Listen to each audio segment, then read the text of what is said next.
Smart city Ahmedabad બન્યું છે ભુવાનગરી। જી હા, જીવરાજ પાર્ક 4 રસ્તા પાસે મસમોટો ભૂવો પડ્યો છે।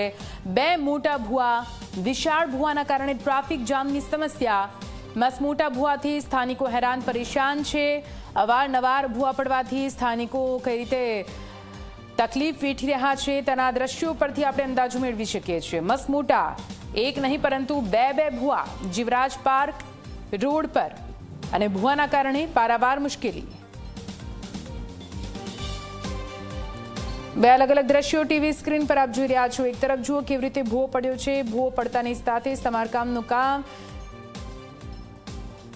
તો આપને એ પણ જણાવી દઈએ કે થોડા સમય પહેલા જીવરાજ પાર્ક પાસેનો આ રોડ નવો બનાવવામાં આવ્યો છે અને એટલા માટે જ હાલ તો ભ્રષ્ટાચારની જાણે કે ગંધ આવતી હોય તે પ્રકારની પરિસ્થિતિ, કેમ કે એક નહીં પરંતુ 2 ભૂવા પડી જવા તે કોઈ સામાન્ય વાત ન કહેવાય અને એ પણ પ્રથમ જ વરસાદમાં। હજુ તો ચોમાસું આખું બાકી છે, તે દરમિયાન આ રસ્તાની શી હાલત થશે તેને લઈને સવાલો હાલ તો સ્થાનિકો ઉઠાવી રહ્યા છે।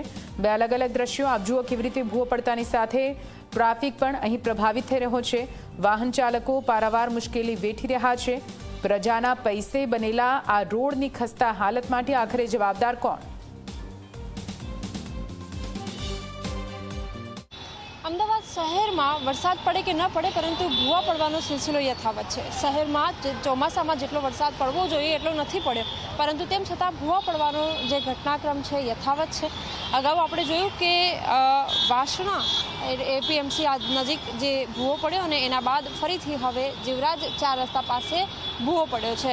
થોડાક જ અંતરમાં 2 ભૂવા પડ્યા છે। અત્યારે તેનું સમારકામ ચાલુ છે। જો કે આ ભૂવા પડવાના કારણે અત્યારે રસ્તો પરિવહન માટે બંધ કરી દેવામાં આવ્યો છે।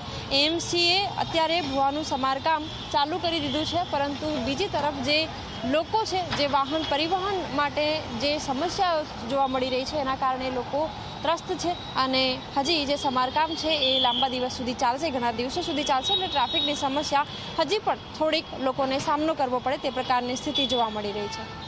કેમેરામેન શૈલેષ બગડા સાથે સપના શર્મા, ઝી 24 કલાક, અમદાવાદ।